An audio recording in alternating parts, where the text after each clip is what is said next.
गरम है मैदानी सियासत। मेरे खिलाफ साजिश हुई है, झूठ बोला। कौन है कौम और मुल्क की जरूरत? किसने की आइन से बगावत? जहर पिलाया गया, शहीद किया गया। इन्होंने मुझे यहाँ किडनैप किया हुआ है, जबरदस्ती रखा हुआ है। आपका अपना प्रोग्राम तकरार दे रहा है आपको बहस और तकरार करने का मौका। गरीब आदमी सिर्फ यही काम कर रहा है, बच्चे पैदा कर रहा है, बाकी कुछ नहीं कर रहा। जो सिलेक्ट हुए उनको नहीं पता हम सिलेक्ट हो चुके हैं, वो तस्लीम नहीं कर रहे कि हम सिलेक्ट हो चुके हैं। तो आवाम को बेवकूफ तो नहीं बनाते, वो कह रहे हैं कि वोट को इज्जत दो का बयानिया कहाँ चले जाएगा, दफना देंगे। देखते रहिए तकरार कनाडा से बराह रास्त समीना जबीन के साथ मंडे टू फ्राइडे 9 बजे से 11 बजे तक सिर्फ आवाज एंटरटेनमेंट पर।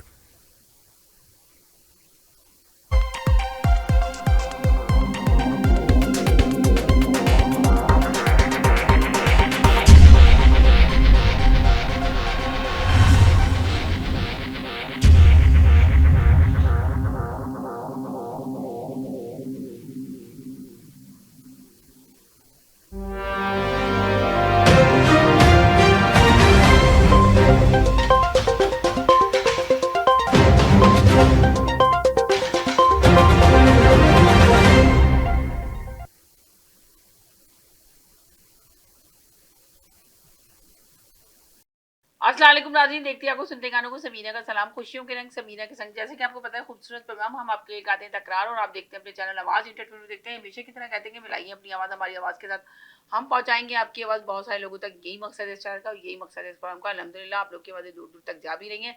इस प्रोग्राम में आने से पहले हमेशा की तरह कहते हैं कि लफ्ज़ों का चुनाव बहुत अच्छे से अदा कीजिए। ऐसे लफ्ज़ बोलिए जिससे किसी की दिलदारी ने उसका खास ख्याल रखिए तो ज़्यादा बेहतर होगा। मेरे साथ कॉलर मौजूद है इरफान भाई, मैं उनको अभी एयर करती हूँ। मैं बताना चाहते हैं, हम इस टॉपिक पे बात करना चाह रहे हैं कि देखिए, पहले तो सियासतदानों का सैलाब आया हुआ था, मगर अब कुदरती तौर पे कुदरत की तरफ से एक बहुत बड़ा सैलाब आया हुआ पाकिस्तान के अंदर। तो आखिर ये क्या है, इसका जिम्मेदार कौन है, किस तरह? ये देखें आप, हमेशा आते ही बारिशें होती है हमेशा, और हमेशा हम बात कर रहे होते हैं कि आखिर हुकूमत क्यों नहीं सही कर पाती है, क्यों नहीं लायामल सही करती है, जिसकी वजह से इसको कंट्रोल किया जाए और लोगों को सही तरीके से लोग अपने घरों पे जा सकें, इस बारिश से, इस कुदरती आफत से आप जो है ना छुटकारा हासिल कर सकेंगे। तो देखिए, कुदरती अमल है कि बारिशें होना, मगर पाकिस्तान में कोई चीज़ भी होती नहीं है जिसकी वजह से अब आप देखें कि बेतहाशा तबाही आई हुई है। आपने भी देखा होगा कितने लोगों के घर टूट गए, कितने लोग बेचारे बेघर हो गए, दहशत गर्दी है वो बढ़ती चली जा रही है। और अब पूरी दुनिया का में देख लें कि जिस तरह हमने कहा कि ट्रम्प आ रहा है, ट्रम्प आएगा तो पता नहीं कितनी ज़्यादा पूरी दुनिया में अमन कायम कर देगा, और बड़े बड़े दावे थे ट्रम्प के, मगर ट्रम्प ने भी क्या किया, पूरी दुनिया में कोई अमन कायम तो नहीं किया, बल्कि जंगें तो वैसी की वैसी हैं।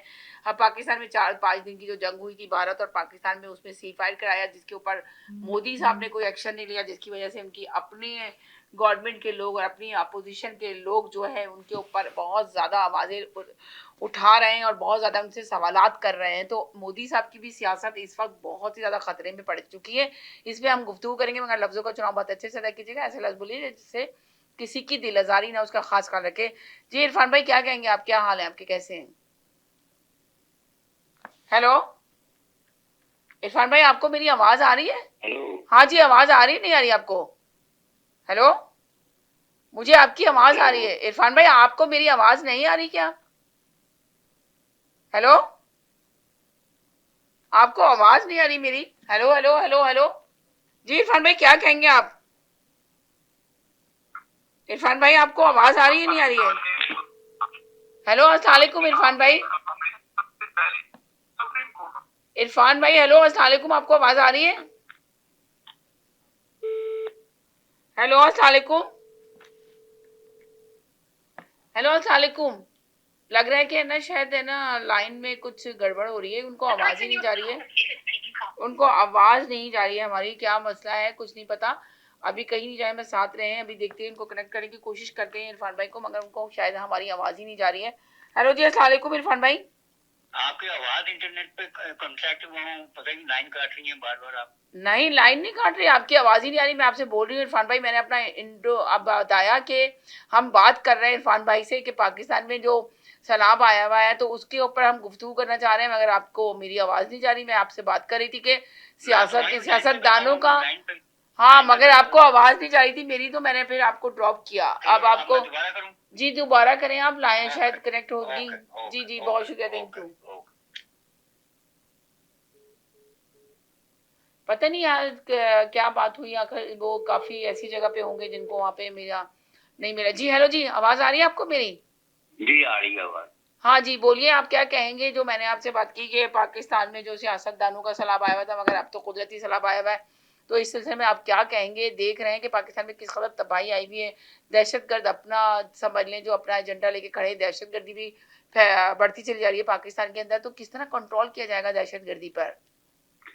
अच्छा, बात यह है कि अभी जो निज़ाम हुकूमत चल रहा है पाकिस्तान में, जी और जिसके प्राइम मिनिस्टर आपके जो हैं शहबाज शरीफ हैं, और पंजाब पाकिस्तान का सबसे बड़ा सूबा है पंजाब, उसकी जो वज़ीर आला है उनकी भतीजी हैं, जी और फिर उसके बाद तीसरा जो आपका सूबा है, दूसरा सॉरी ये अपना सिंध, उसमें पीपल्स पार्टी आई हुई है। तो देखिए, ये जो निज़ाम कार है, सारा निज़ाम की सिस्टम है जो पाकिस्तान का, वो नाअहल लोगों के हाथों में है, और वो आवाम के सिलेक्ट कर रहा शासनदार नहीं है। ये एक जबरन बैठाए हुए तोते किस्म और पपेट लोग हैं जो इस गद्दी ला के बैठ गए हैं, और इस गद्दी में बैठाने में जो आपको पता है हमारे मुल्क के अंदर जो रोल अदा करती है वो इस्टेब्लिशमेंट है, और जो ये इस्टेब्लिशमेंट जो है वो इसलिए रोल अदा करती है क्योंकि वो अपनी मफाद, अपनी जेब की खातिर लोगों को सेटल करती है जो उनसे इंटरफेयर ना करें उनके मामलात में। तो उनको ऐसे ही पपेट चाहिए होते हैं जैसा कि आजकल है। तो जब आपके निज़ाम के अंदर ऐसी चीजें होंगी जो कि नुकसानदेह होंगी और जो अपनी अपनी मफाद की जंग लड़ेंगे, तो वहाँ पे पाकिस्तान जो मुल्क है, मुल्क की सतह पे कौन उसकी जंग लड़ेगा बताइए? आप कह रहे हैं कि सब अपने मफाद की जंग लड़ रहे हैं इस वक्त पाकिस्तान के अंदर, हाँ, तो मगर लोग तो कह रहे हैं कि हुकूमत तो बड़ी जिसमें- उम्मीद नजर आ रही है, वो तो कह रही है कि बहुत तरक्की कर रहा है पाकिस्तान, देखिए, मैशत बेहतरी की तरफ जा रहा है। ये मीडिया के मेकअप हैं, पूर्व उम्मीद समझिए ना। जमीनी हकाइक जो है ना वो बिल्कुल इसके बरअक्स है। अगर आप आवाम के अंदर जाके इन चीजों को पूछें तो वो आपको सारी चीजें कट्ठा चिट्ठा मिल जाती है। अगर आप कह रहे हैं कि अवाम के अंदर जाके पूछें तो आपको सारा चिट्ठा मिल जाएगा, मगर वो अवाम जब एहतजाज के लिए कॉल दी जाती है, पीटीआई के लोग कॉल देते हैं, तो अवाम फिर क्यों सोई हुई होती है? अवाम क्यों नहीं बाहर निकलती? एक बहुत बड़ा सवाल है ये बहुत बड़ा, जो हमने हमेशा अपने प्रोग्रामों में करते रहे हैं, तो मगर सवाल का जवाब अभी तक नहीं मिला कि अब बात लोग ये रीजन दे देते हैं कि जी ये ना पकड़ धकड़ शुरू हो जाती है, पहले से लोगों को उठा लिया जाता है, धमकियां होती हैं। तो आप प्लान क्यों नहीं करते? आप पहले से प्लानिंग क्यों नहीं करते? आपको तो पता है कि हुकूमत तो ये काम करेगी, तो आपके पास कोई प्लान ही नहीं होता, तहरीक का ऐलान कर दिया जाता है और तहरीक होती ही नहीं है, वो तहरीक शुरू करने से पहले ही बस्ट हो जाती है। तो ये सब क्या है?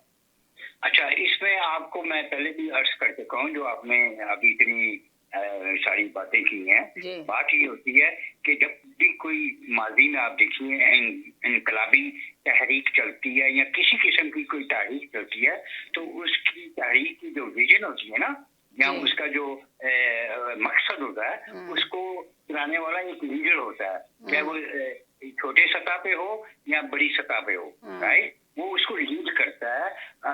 हर चीज की जो है ना एक लीडर होती है, चाहे कोई अगर स्कूल है ना और उसकी क्लास है तो उसका भी एक लीडर होता है, एक मास्टर होता है, यानी कि हर चीज को करने वाला एक ऐसा आदमी होता है जिसकी विजन जो है बड़ी ब्रॉड होती है। लेकिन बदकिस्मती ये है कि आप देख चुकी हैं कि हाँ, ये जो पीटीआई है ये कॉल तो करती है अपने टाइम इमरान खान साहब जेल में बैठ के, लेकिन उनको पता ये भी है कि बाहर जो असल लोग हैं जो इस तहरीक को मूवमेंट देना चाहते हैं, वो तो मस्त करना चाहते हैं तहरीक को, वो तो चल रहा है। लेकिन जो बड़े बड़े थोड़े से नाम हैं, यानी कि जो आप ये देखें ना कि आप ये देखें कि वो करना चाहते हैं, जो आप कह रहे हैं बड़े बड़े नाम हैं, ये जो अब जितने भी इनके लोग हैं जो चेयरमैन बने पड़े, लीडर बने पड़े, वो तो अपने आप तो पैसा बना रहे हैं, वुकला को ले लें और पीटीआई के जितने भी कारकुन हैं बड़े बड़े, तो मगर काम क्या कर रहे हैं? इमरान खान को 2 साल हो गए जेल में बैठे हुए। यही तो यहाँ पे ये बात जाहिर होती है कि ये लोग जो हैं आगे चीतों आगे बतेर हैं, विकेट के दोनों तरफ खेल रहे हैं। मकसद मेरा कहने का ये है कि आप ये ना कहें कि आवाम नहीं निकली। देखिए हम कभी भी, जैसे आप लोग हमेशा ब्लेम जो है ना दूसरों पे डाल देते हैं, कसूर आप खुद कुछ काम करके नहीं दिखाते, आप खुद लाइक और डिसलाइक पे बैठे रहते हैं। बताइए, आप ये सवाल करिए, कुछ काम क्या करें? आग लगा दे, हम आग लगा दे प्रॉपर्टियों को। नहीं, आप देखे ना जिस तरह क्या कहते हैं हसीना वाजिद को हटाया गया बांग्लादेश में, किस तरह हटाया? हसीना वाजिद को भी जो हटाया गया था, क्या आप समझिए बगैर किसी लीडर के चला गया था जी? वो भी जो बच्चे थे ना, स्टूडेंट थे, उन्होंने अपनी जान कुर्बान की। उस बंदे ने, क्या नाम था, मुझे बच्चे का नाम भूल गया, जिसे सीने पे गोली चलाई और उसके बाद तहरीक चली। देखिए इस तरह का जो मामला है ना, वो शायद अभी देखिए आप ये कहते हैं कि इस तरह का मामला कि गोली खाई और जान अपनी गवाई और खून बहाया तो तब तहरीक चली, ऐसी बात नहीं है। जाने तो वैसी भी जा रही है। जो अभी कहा गया था जब तहरीक हुई थी, अली अमीन गंडापुर साहब जो गायब हो गए थे, जितनी दफा भी तहरीक का ऐलान किया गया तो कहा गया कि बेगुनाहों को मारा गया, बेगुनाहों को गोली चलाई गई, उसका हिसाब कौन देगा? कुछ फिगर आ रहे थे 7 लोग मरे, कोई कह रहा था 12 लोग मरे, तो ये सारे फिगर तो आ ही रहे थे ना। लोगों ने तो अपनी जानें दी ना, तो मैं तहरीक तो नहीं चली, तहरीक तो बस्ट हो गई। क्यों हो गई आखिर? आप ये देखें, आप गौर करें, कहीं ना कहीं वीकनेस है, कहीं ना कहीं कमजोरी है। समीना जी, आप बात को समझ नहीं गई, आप मिक्स कर रही हैं जी। तहरीक चलाने के लिए मैंने कहा है कि एक लीडरशिप होती है, वो होनी चाहिए। और जो तो यानी कि आप ये कह रहे हैं कि लीडरशिप की कमी है पाकिस्तान में? बात को मुकम्मल होने दीजिए। और जो एहतजाज होता है वो आवाम करती है, लेकिन आपने देखा कि आवाम ने एहतजाज किया है। एहतजाज और तहरीक में फर्क होता है। तहरीक रुकती नहीं है, तहरीक चलती जाती है ज़ेरे साए में, और वहां जाके खत्म होती है जहाँ पे खून से इंकलाब रंग लाता है। समझिए ना, एहतजाज जो होता है वो एक लम्हे के लिए चलता है, लेकिन उसके बाद वो खत्म हो जाता है, क्योंकि उसको लीड करने वाला नहीं होता। तो बराए मेहरबानी इन चीजों में फर्क महसूस कीजिए, एहतजाज में और तहरीक में। समझिए ना, तहरीक जो होती है उसकी मूवमेंट जो है वो रुकती नहीं है। उसकी मूवमेंट तब रुकती है जब वो अपने मकसद हासिल कर लेती है। समझिए ना। तो आप ये देखिए कि आपकी इस वक्त जो पार्टी है पीसीआई, उसके अंदर कौन सी ऐसी वो लीडरशिप है जो कि विकेट के दोनों तरफ ही खेल रही हो और एक तरफ खेल रही हो और अपनी जान की परवाह किए बगैर तहरीक को लेके आगे चले? है कोई बंदा? बताइए मुझे। जी, कोई बंदा नहीं है ना। सवाल तो यही पैदा होता है ना जी।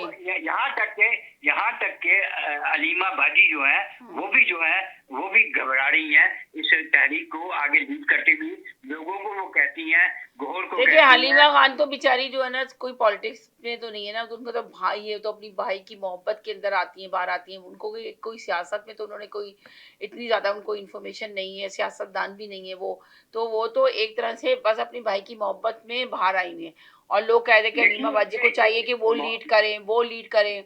तो अभी तो देखिए, अगर मोहब्बत की आप मिसाल देती है ना, मैं जहाँ तक समझता हूँ, हो सकता है मैं गलत हूँ। देखिए वो उनकी सिस्टर है, रियल ब्लड है उनकी, और अगर वो एहतजाज नहीं करवा सकती, तहरीक नहीं चलवा सकती, तो बस अपने भाई के लिए चुप करके सादा बयान दें। इतना पोलिटिकली आके जियाला जेल से आके अपने प्रेस कॉन्फ्रेंस करना और इस तरह की, देखिए मैं बिल्कुल आपने सही कहा इरफान भाई, तो इस तरह की चीज ना करें जब उनको कुछ पता ही नहीं है। तो नहीं, देखिए ये बड़ी एक अजीब सी मूवमेंट है। उनको सब कुछ पता है, वो जानती हैं। यहाँ तो वो खुल के सामने आके करें, किसी पे एतबार न करें, वो हर एक के कंधे पे अपना वो बोझ डाल देती हैं। लोगों को खुद मूवमेंट राइट कराएं, डिफरेंट शहरों से वो तंजीम शादी करें। मैंने पहले भी अर्ज किया था कि हर इलाके के एक सदर है, हर यूनिट का, हर तहसील का, उन सबको खुद इकट्ठा करें, उनसे कहें कि लोगों को आपने इकट्ठा करना, किसी एमपी एमएलए को ना इन्वॉल्व करें, क्योंकि ये सब जो है ना, ये कट टुकड़ी है, ये विकेट के दोनों तरफ खेल रहे हैं। आप मुझे बताइए कौन सा ऐसा अभी तक शख्स आया है जिसने आके सीना तान के आगे अपनी गाड़ी की हो और पीछे आवाम का जमने रोकी हो? ऐसा कोई सीन देखा है आपने? नहीं, कुछ भी नहीं हुआ। हाँ, तो मकसद मेरा है कि ये जो छोटे लेवल पे लोग हैं, यही लोगों को निकाल के लाते हैं, जो जिनको हम कहते हैं आम जुबान में जो छोटे ओहदेदार हैं पार्टी के लेवल पे, डिस्ट्रिक्ट लेवल पे, तहसील लेवल पे, जिला लेवल पे, ये लोग ही अपनी तो आप देख रहे हैं कि शेर अफजल मरवत का बहुत बड़ा दावा था कि मैं लोगों को निकाल सकता हूं, मुझे पता है कि तहरीक किस तरह चलते हैं, तो उनको हटा दिया गया, वो पार्टी में उनके ऊपर इल्जामात लगाए गए और वो हमेशा मुसलसल मीडिया में आके यही कहते रहे कि मैं पार्टी के साथ ऑनेस्ट था, मैं खान के साथ बहुत ऑनेस्ट था और मुझे पता है अब ये लोग तहरीक नहीं चलाएंगे। उन्होंने आके यही दावा किया कि ये तहरीक चलेगी नहीं किसी सूरत भी, और देखे वही हुआ, तहरीक तो नहीं चली 5 तारीख को, जो इन्होंने कहा 5 अगस्त को ऐसी तहरीक होगी कि वो स्टॉप नहीं होगी और ये चलती रहेगी। अली अमीन गंडापुर के भी बयान इतने ज्यादा आए कि आप देखिएगा 13, 14, 15 हम लोग बाहर ही रहेंगे, सड़कों पे रहेंगे जब तक खान साहब को बाहर ना निकाल ले। मगर क्या हुआ सब चीजों का? देखिए बात ये, इसकी एक सादा सी मिसाल दूंगा आपको मैं जी। हाथी के दांत दिखाने के और खाने के और, ठीक है, ये दोनों जो हजरात का आपने नाम लिया ना जी, समझिए ना, ये अगर इतने सच्चे सुच्चे होते तो अब तक पाकिस्तान के अंदर इमरान खान जो है वो बाहर आ चुके थे और काया पलट चुकी होती। राइट। लेकिन ये लोग जो हैं ये मफाद और अपनी जानों को ज्यादा अजीज रखते हैं बनस्बत इसके कि वो पार्टी के मफाद को और मुल्क के मफाद बिल्कुल को। आपने सही कहा, पार्टी के मफाद को और अपने मफाद को पे ज्यादा जोर देते हैं, पार्टी के मफाद से टकराव कुछ है, लेना देना नहीं है। इनके जहनों में, इनके नजरियात में टकराव है दोनों बातों में, समझ आइए ना, और ये वो चीज नहीं हो सकती। बहरहाल अभी ये जो है, बाद में आपको ये बताऊं कि मैंने आपको हफ्ता पहले की बात है, 8-10 दिन पहले मैंने आपको एक बात कही थी, खबर दी थी कि अभी खबर ये मीडिया पे नहीं आई थी कि इमरान खान की सेहत जो है वो खतरे में आ सकती है। कहा था आपको मैंने, जी जी जी, कहा था मेरे शो में था जी, कहा आप ही की शो में आप ही से कही थी। और उसके बाद आहिस्ता दबे लफ्जों में आज जो ही ब्लॉगर है, शहबाज गिल हो गए, ये वो हो गए दूसरे पीछे, उन्होंने बजाय और खुद अलीमा बाजी ने भी कहा कि इमरान खान की सेहत जो है वो कोई खास अच्छी नहीं है, उसमें काफी है। तो मकसद ये है कि अब जो आपने एक और नया कट्टा खोला, ये फील्ड मार्शल साहब ने, वो जो ये वहाँ पे गए हैं बेल्जियम, और वो जो अपना जो इन्होंने गधा चुना सहाफी सुहेल वराइच, उसको चुन के इन्होंने जो प्री प्लान इंटरव्यू दिया उसके साथ मिलके, समझ आइए, और उसको बलि का बकरा बना के उसको आगे किया, तो वो जो बेचारा बातें करके फंस गया। अब आप उसको देखिए कि उसका जो लेटेस्ट बयान आया वो इससे आ गया कि माफी खिलाफी पे आ गया कि वो खान साहब को मैसेज दे रहा है कि खुदा के लिए माफी मांग लो। आपने ये देखा ना, उसके बयान सुने हैं सुहेल वराइच के, कि वो खान साहब को खुलेआम मीडिया ने ये कह रहा है कि आपकी खान साहब सिर्फ और सिर्फ जिंदगी, यानी कि आपकी जो जिंदगी है ना वो माफी में छुपी हुई है। आपकी माफी क्या है, वो एस्टेब्लिशमेंट से हो जाए, आपकी जमानत भी रहेगी, आप बाहर भी चले जाएंगे, आपकी जिंदगी भी बढ़ जाएगी। अरे भाई तुम कौन से खुदा बने हुए हो?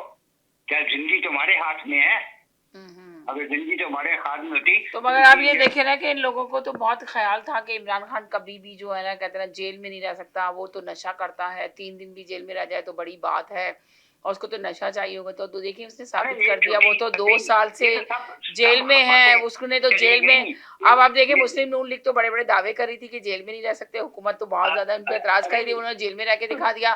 अब हुकूमत क्या कह रही है कि जब नवाज शरीफ साहब कह रहे हैं कि जब जेल में चला जाता है इंसान तो उसको 2-3 दिन की परेशानी होती है, उसके बाद आदत हो जाती है जेल में रहने की। अरे ये सब इनकी झूठपन और मुंह की बातें हैं, तभी तो ये जलील होते हैं आवाम में। तो इनको आवाम से वोट मिलते सही महीने में, समझ आइए ना। ये लोग फॉर्म 47 के लोग हैं, खुदा के लिए। अब तो बात आया हो चुकी है हम मीडिया के ऊपर, मीडिया फिर क्यों इनको इतना वो सेव हेवन देती है, साफ साफ तो नहीं बताती कि ये फसाइयत और झूठ के मबनी हुकूमत है। ऐसी हुकूमत रही तो ये मुल्क आगे नहीं बढ़ सकता, समझिए ना। इस मुल्क के अंदर आप ये देखिए कि इंसानी बुरहान जो पैदा हुआ है सियासी तौर पे, उसके साथ साथ कुदरती आफात में भी आपको आप घेरा है, अल्लाह भी आपसे नाराज है। देख लेना कि कुदरती, देखें कितना तूफान आया हुआ है, आप देखें कि सब कुछ रुका हुआ है, रोजमर्रा की जिंदगी बर्बाद हुई है। हाँ, कराची में, गिलगित में, बलूचिस्तान में ये जो सैलाब का रेला चल रहा है और सैकड़ों लोग अपनी जानें गंवा चुके हैं। क्या ये कोई इंसानी थोड़ी है आफत? ये तो अल्लाह की तरफ से है ना। जी। तो हम क्यों नहीं समझते, हम क्यों नहीं पुरजोश होते? ये कब तक ये मुनाफत खेली जाएगी इस मुल्क के अंदर? कब ये जो है वो अपना सही रास्ते पे हम चलेंगे? ये इतने क्यों हम पीछे हटते जा रहे हैं? हमारी अवाम के अंदर इतना वो क्यों नहीं वो लोग आगे आ रहे? क्या चक्कर है? हर आदमी जो है वो पैसे बनाने के चक्कर में है। जी, लोग तो बना लेते हैं हर कोई, लेकिन वो क्या नहीं कर सकता जाके, समझिए ना। तो अच्छा, तो आप अभी तो सुनने में ये आया है कि आसिम मुनीर साहब ही इमरान खान को बाहर लेकर आएंगे, जेल से बाहर वो ही लेकर आएंगे, और वो जो है ना वो ही उनको बाहर लाने के बाद अब देखिएगा जिस तरह आवाम के दिलों में उनका और भी मकाम ऊंचा हो जाएगा आसिम मुनीर साहब का, फील्ड मार्शल का। ये सुनने में आया है कि वो जाएंगे, बातचीत करेंगे, बातचीत करने के बाद इमरान खान बहुत जल्द बाहर आने वाले हैं। तो इसमें कितनी सच्चाई है इस बात में?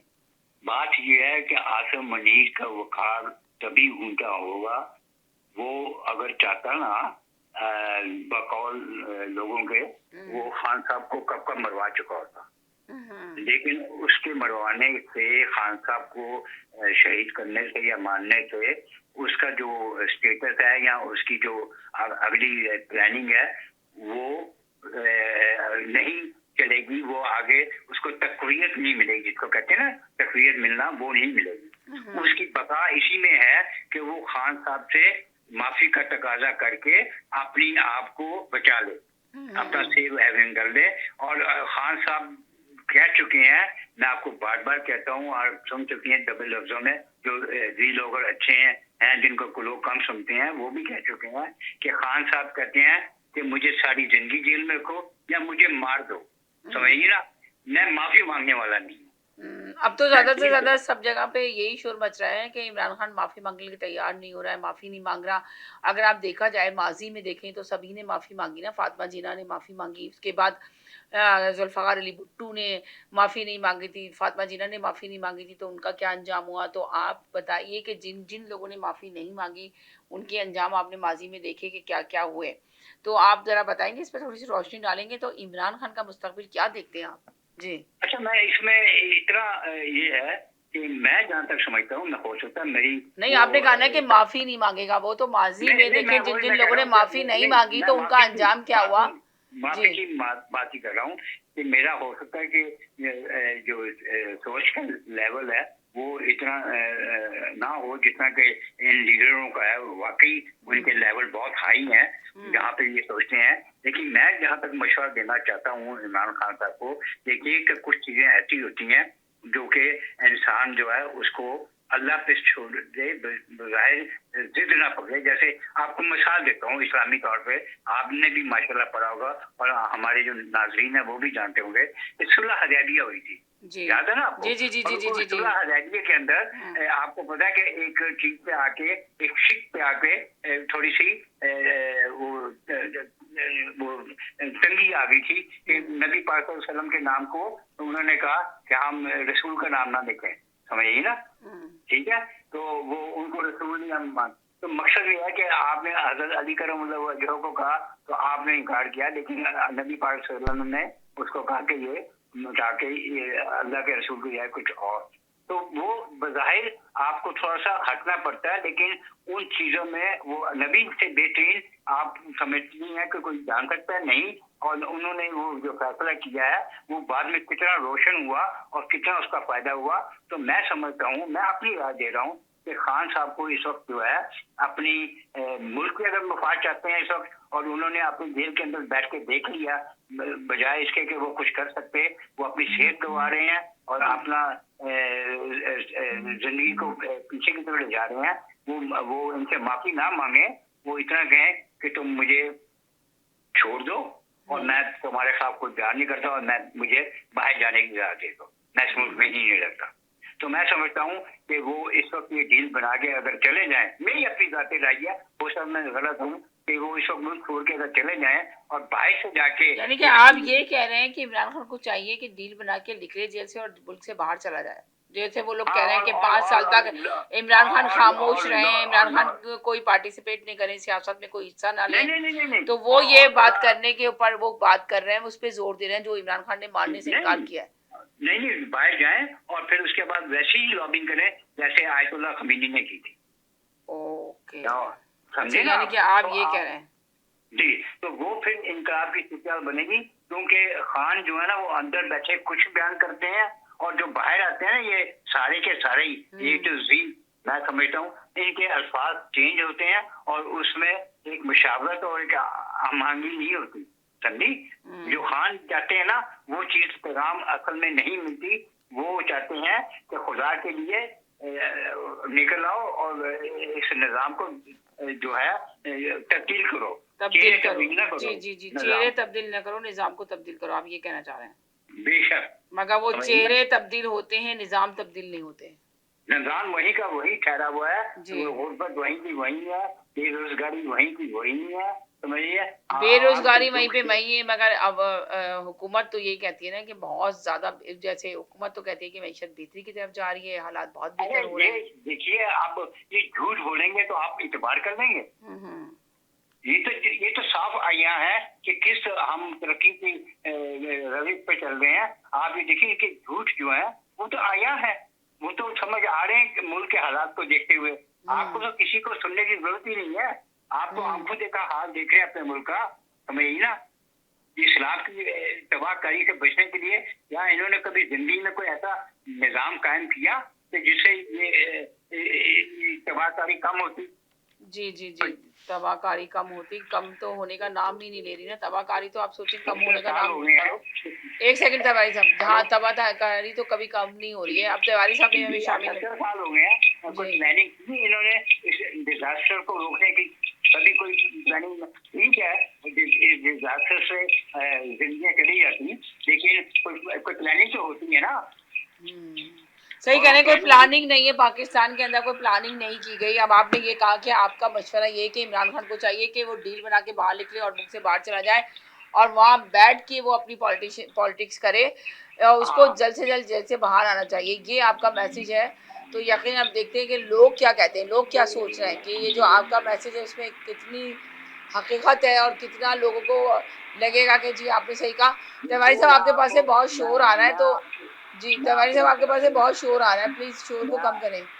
मैं आपके लिए लेकर तो कोई शोर नहीं है, ये तिवारी साहब की तरफ से है। ये तिवारी साहब के पास से बहुत शोर आ रहा है, मुझे बेतहाशा शोर आ रहा है। तिवारी साहब पता नहीं कहाँ है, बाहर हैं, उनके ऊपर अभी मैंने उनको होल्ड पे डाला है, तो शोर बहुत आ रहा मैं है। आपको बात बता दूं कि खान साहब को जो है ना जान का भी खतरा चल रहा है आजकल, कुछ ऐसा मामला है जो मैं पहले भी कर चुका हूं। पहले भी आपने कहा था जान को खतरा है, खान साहब की जान को खतरा है, तो क्या आपको लगता है कि क्या खान साहब को बीमार है खान साहब, या उनको की कोई ऐसी चीज दी जा रही है? जिसको कहते हैं ना इंग्लिश में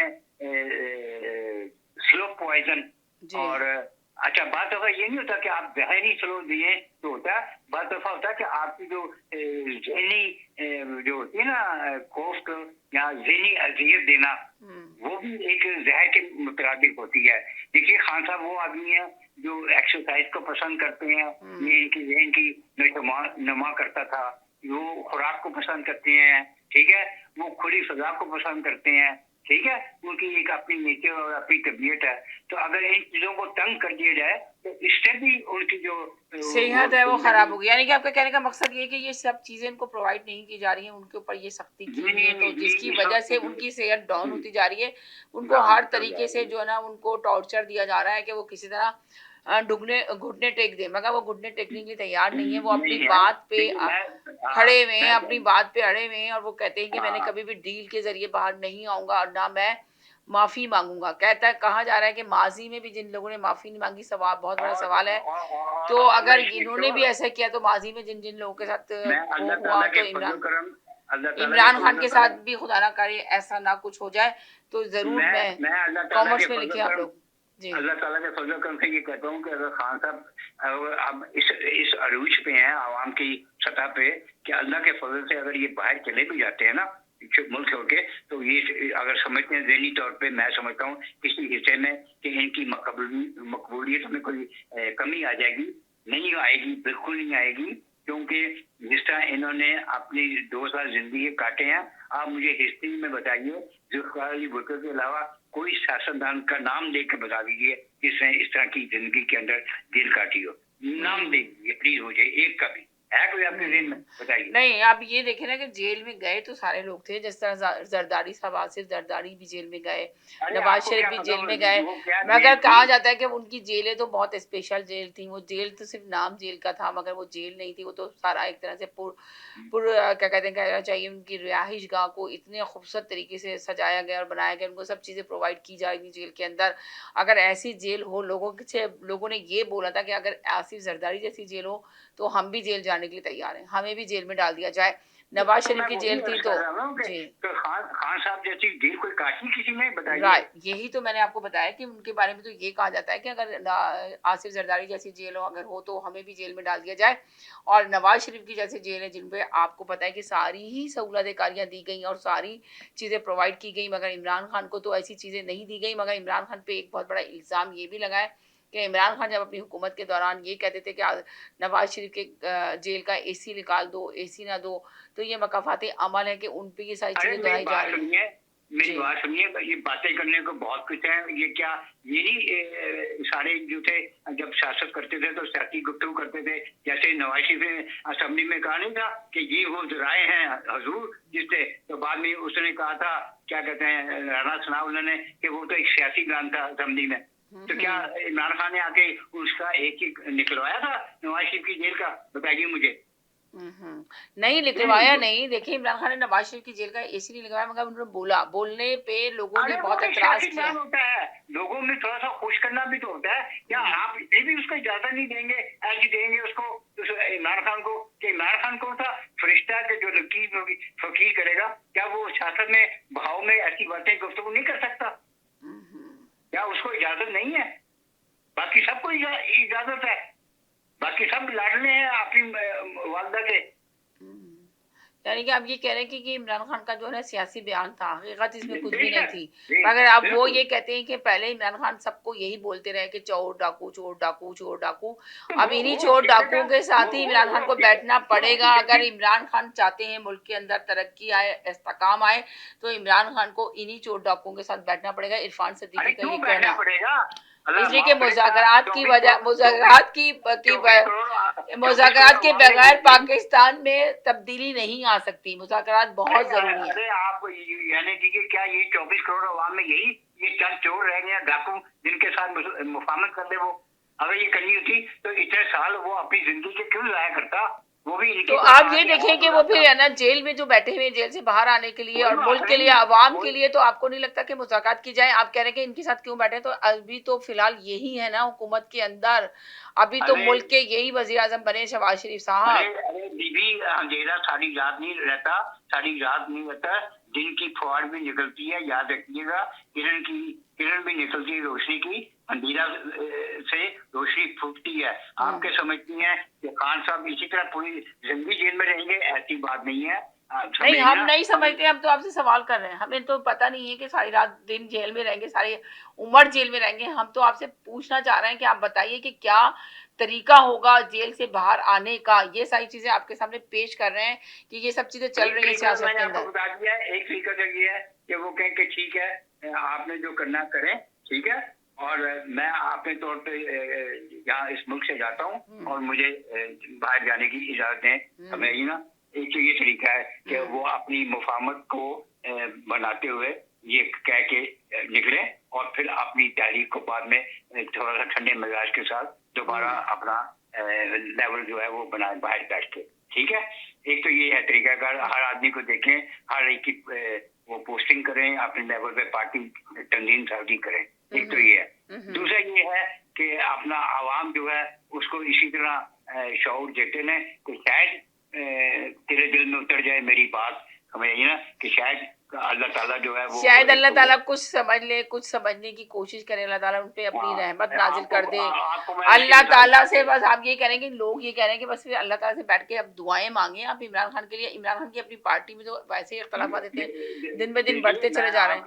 आपकी मिसाल एक छोटे से लेवल पे देता हूँ कि आपने भी पढ़ा होगा सूरह यूसुफ को कि नबी जो नबी थे जी जी जी जी हज़रत यूसुफ अलैहिस्सलाम, वो जेल में अपने साथी को कहा कि बादशाह को जाके मेरा पैगाम देना। वो साथी भूल गया बादशाह जी, को, तो जी, 6 जी। साल उन्होंने जेल काटी, वो समझिए ना, 6 साल वो जेल में रहे, तो 6 साल के बाद उनको रिहाई मिली। तो हो सकता है कि इमरान खान, देखिए आज से 2 साल पहले जब इमरान खान को जेल में डाला था, मैंने वीडियो के ऊपर एक कहा था प्रोग्राम में कि अल्लाह ताला ने, मेरा ख्याल है कि खान को इसलिए जेल में डाला। उस वक्त मैंने ये अपने ख्याल का इजहार किया था कि इनको तालीम देने के लिए, इल्म देने के लिए, क्योंकि जेल भी जो है ना एक बहुत बड़ा एक यूनिवर्सिटी। यानी कि आपने कहा कि इमरान खान को जेल में इसलिए डाला कि वो पॉलिटिशियन नहीं थे, उनको सियासत नहीं आती थी, तो आपने कहा वो सियासत सीख जाएंगे, अंदर बैठेंगे तो काफी उनके लिए बेहतर होगा, आप ये कहना चाह रहे हैं? जी मैंने ये कहा था। देखिए हमने भी काफी दफा बात की कि इमरान खान एक अच्छे लीडर हैं, अच्छे इंसान हैं बहुत ज्यादा, मगर इमरान खान को लोगों की पहचान नहीं है। इमरान खान ने जितना भी अपनी पार्टी में लोगों को जमा किया, अपनी पार्टी में ओहदे दिए, तो वो उनके साथ ही सिंसियर नहीं निकले, उनके साथ वफादार नहीं निकले। इमरान खान ने ये बहुत बड़ी गलती है कि इस बात को मानेंगे आप? जी बिल्कुल बिल्कुल, इसमें कोई दो राय नहीं है, उनसे गलतियां हुई हैं, सियासी गलतियां बहुत की उन्होंने, इसमें कोई शक नहीं है, क्योंकि उनकी जो सियासी विजन थी ना वो इतनी, देखिए एक जो सच्चा ईमानदार आदमी होता है ना, वो ना क्या समझता है कि जैसे मैं हूं ना बाकी सब वैसे हैं।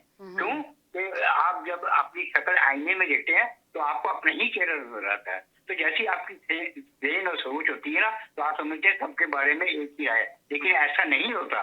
तो ये जो तालीम थी ना, इसके लिए इनको ये जेल काटनी पड़ी है, और मैं समझता हूँ कि अब काफी हद तक वो लर्न किया, अल्लाह ने उनको बताया है। वो खुद कहते हैं कि मैंने जेल में बैठ के बहुत मैंने सोचा समझा और अपने फैसलों को देखा। चले देखते हैं, लोगों को देखते हैं, ये हमारा स्पेशल तकरार होता है जो आप लोग देखते हैं पसंद करते हैं, तो जरूर अपने कमेंट्स में जरूर लिखा करें कि आपको ये तकरार, हमारा स्पेशल तकरार कैसा लगता है, और बताइए। जिस तरह उन्होंने कहा कि जेल में बैठ के इमरान खान के लिए काफी इमरान खान ने लर्न किया है और काफी सीखने का मौका मिला है उन्होंने जेल में बैठ के, तो आप लोग जरूर लिखें कि क्या ये बात कितनी हद तक सही है। और इमरान खान को जो इस तरह बात की जा रही है कि इमरान खान को चाहिए कि वो डील बना के बाहर आए और यूरोप कंट्री में चले जाएं, किसी भी कंट्री में चले जाएं, वहां बैठ के अपनी सियासत करें। तो ये सारी चीजें हैं, आप लोग लिखिए, आप लोग देखिए, और देखने के बाद जरूर बताइए कि सब चीजें क्या हकीकत में उनके लिए फायदेमंद होंगी नहीं होंगी। कहीं नहीं जाएगा, साथ रहेगा। एक छोटे से ब्रेक की तरफ जा रहे हैं, ब्रेक के बाद वापस आते हैं। HK Movers, home, offices, apartments and delivery, big or small, we move it all. HK Movers. Local and long distance. We also ship cars, Keller transport and moving services. For service with a smile, give us a call. Call Mr. Harminder 416-524-6704. 416-524-6704 पे. Visit 140 Advanced Boulevard, Unit number 10, Brampton. Long distance moving specialist. HK Movers. HK Movers. Looking to buy, build, or renovate your dream home? At City Pro Realty, we don't just sell properties, we deliver complete solutions. From finding the perfect property to securing the right financing, we handle it all. Need funds to buy or build? We've got you covered. Canada Express Mortgage Incorporated Brokerage LIC number 13241. And if you're dreaming of a custom home or a top-to-bottom renovation, our trusted builders make it happen, seamlessly. 3 services. 1 trusted team. We deliver value through service. Think about us, then call us. Your dream home starts here with us. From keys to construction, we make it simple. Think about us today. Call us 905-785-9923. Thank you. Looking to buy, build, or renovate your dream home? At City Pro Realty, we don't just sell properties, we deliver complete solutions. From finding the perfect property to securing the right financing, we handle it all. Need funds to buy or build? We've got you covered. Canada Express Mortgage Incorporated Brokerage LIC number 13241.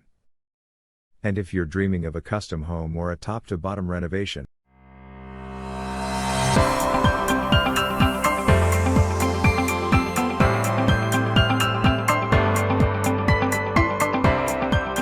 the authentic flavors of South India at Saravana Bhavan.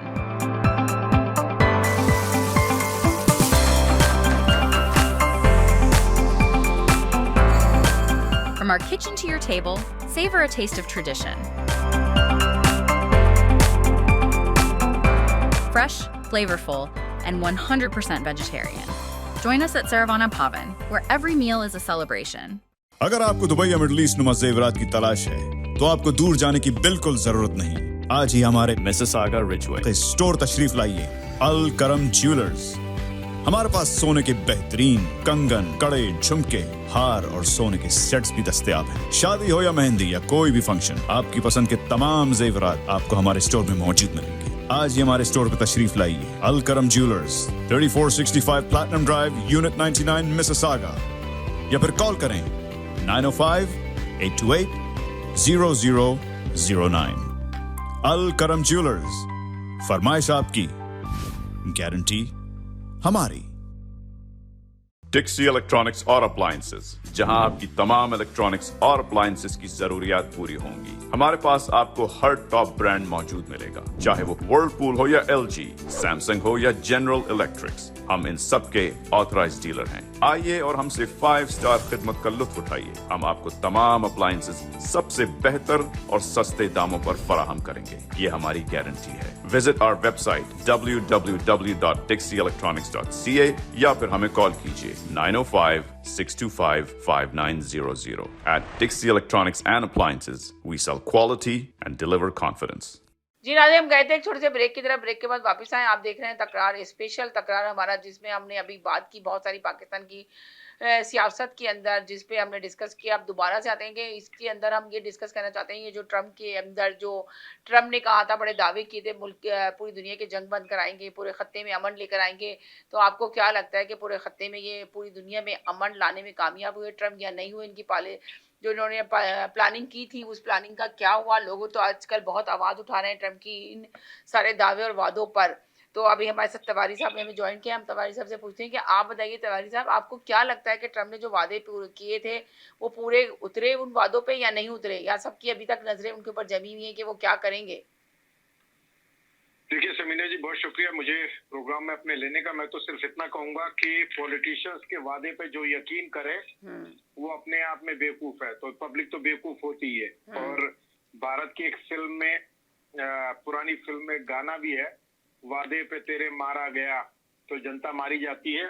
जनता यानी कि आप ये कह रहे हैं कि उनके वादों पे जनता मारी गई सारी?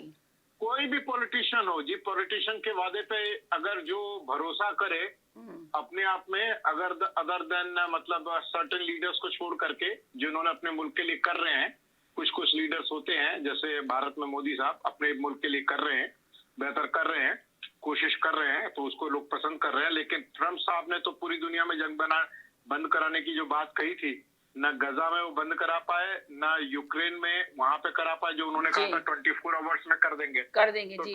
यूक्रेन में तो आपने देखा ना, पोर्टेंस के साथ उनकी मीटिंग भी हुई, बड़ी अहम मीटिंग, उस पर भी लोगों ने बड़ा आवाज उठाई, बड़ी बातें की। उनकी जो मीटिंग हुई थी, बड़े बड़े आए कंट्रियों के जो आए थे गवर्नर, उनके साथ बैठे और खुफिया मीटिंग हुई। तो उसका मीटिंग का भी क्या हुआ? देखिए ऐसा है कि पहली मीटिंग इन्होंने पुतिन से की जो अलास्का में थी, जिसमें सोच रहे थे, लेकिन इन्होंने पहले डाउन प्ले किया कि भाई मैं कोई उम्मीद नहीं करता हूं कि पूरी पीस हो जाएगी। लेकिन पुतिन ने इनको समझा दिया कि अभी सीज फायर नहीं, हम पूरी पीस डील करना चाहते हैं, जिसमें ट्रम्प इसलिए उन्होंने कहा सी फायर करेंगे। तो सी फायर तो आपको पता है पर मिनट तो सब चीजें होती नहीं, सी फायर तो टेम्परेरी तौर पर रोका जाता है। बोले टेम्परेरी सीज फायर का क्या फायदा? इससे बेहतर है कि पीस डील हो। पुतिन का ये मतलब है कि भाई जो वहाँ पे क्रीमिया जो पहले ले चुके हैं पुतिन, और डोनेट्स्क और लुहांस्क जो है वो दोनों प्रोविंसेस भी उन्होंने कब्जा कर लिया है। और उनका ये है कि इस कब्जे को पूरी दुनिया मान्यता दे दे, जो कि यूक्रेन नहीं चाहता। लेकिन दूसरी मीटिंग इनके बीच में होने वाली है पुतिन, ट्रम्प और जेलेंस्की के बीच में। अब वो कब होगी? लेकिन ट्रम्प ने कहा कि मैंने पुतिन से कहा कि जल्दी से जल्दी हो, जिसमें तीनों लीडर मिलेंगे। और तीनों लीडर मिलेंगे तो देखते हैं उसके अंदर में क्या होगा। ठीक है। और रास और ट्रम्प साहब का दो चीजों में अपना है कि एक कि वो ये चाहते हैं, अपनी लेगेसी बना के जाना चाहता है कि भाई मैं पीस डील कराने वालों में से हूँ। और उसके साथ में वो पीस डील कराने वालों में से हूँ, तो आप देखें ना पीस डील हो कहाँ रही है। ट्रम्प के चाहते तो हैं, ट्रम्प ने तो बड़े दावे और वादे करके आए थे ना ट्रम्प तो, कि पूरा जो आपने देखा कि किस तरह उन्होंने भारत और पाकिस्तान की जंग बंद कराई, उसका क्रेडिट भी खुद ही लेके गए। उन्होंने क्रेडिट लेने की कोशिश की, लेकिन उन्होंने जंग नहीं बंद कराई। जंग बंद की है दोनों मुल्कों ने मिल करके, क्योंकि दोनों मुल्कों को पता था कि हमारा नुकसान हो रहा है। ट्रम्प साहब जो जिसे कहते हैं ना आधी रोटी में दाल लेना, बीच बीच में वो क्रेडिट लेने की कोशिश करें पूरी दुनिया में। ओके, अगर ऐसा ही वो करा सकते थे तो गजा में करा देते। इजराइल पे उनका इतना जोर चलता है, क्यों नहीं करा दिया उन्होंने? अगर इतना नेतन्याहू ने असल में नेतन्याहू का बड़ा दावा करते थे, उनको बड़ा यकीन था नेतन्याहू पे कि वो मेरा फ्रेंड है, मेरा दोस्त है। मैं कहा नेतन्याहू ने इनकी बात मानने के लिए तैयार ही नहीं हुआ उनकी चीज पे। इनको गलतफहमी हो गई कि मैं खुदा हूँ, ये खुदा नहीं है। ओके, और उसके बाद में प्लस ऊट पटंग जो इनकी हरकतें रही हैं, पूरी दुनिया पे इन्होंने टैरिफ लगा दिया है, डरा धमका के सोच रहे हैं कि सबको। अब जैसे इन्होंने क्या बोला था, इन्होंने कहा था बोले कि ऐसा है कि मैंने दोनों मुल्कों से कहा कि अरे सुनो, तुम लड़ाई बंद कर दो, नहीं तो मैं तुम लोगों के ऊपर टैरिफ लगा दूंगा और ट्रेड नहीं करूंगा। कोई बच्चे हैं क्या इंडिया और पाकिस्तान कि जो उसके ऊपर इंडिया के ऊपर इन्होंने टैरिफ रशिया के कारण जो अभी लगाया है, उसके ऊपर इंडिया ने कहा कि बोले ठीक है कोई बात नहीं, आप लगाओ टैरिफ। अभी इंडिया के जो फॉरेन मिनिस्टर हैं जयशंकर, वो भी रशिया गए हुए हैं और रशिया ने अपना दरवाजा खोल के कहा बोले कि अगर ट्रम्प की तरफ से अमेरिका में जो भी आपको लग रहा है, हम अपना मार्केट आपके लिए खोल दे रहे हैं।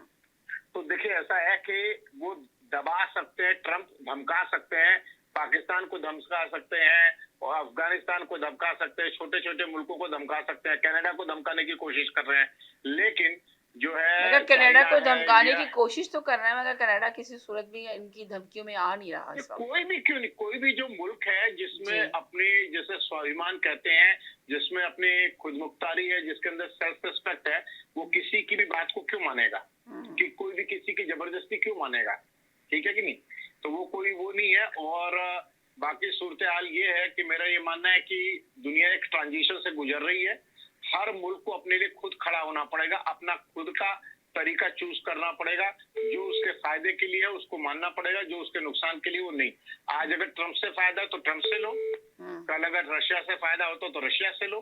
जहां से आपको आपके मुल्क को फायदा हो वो बेहतर है।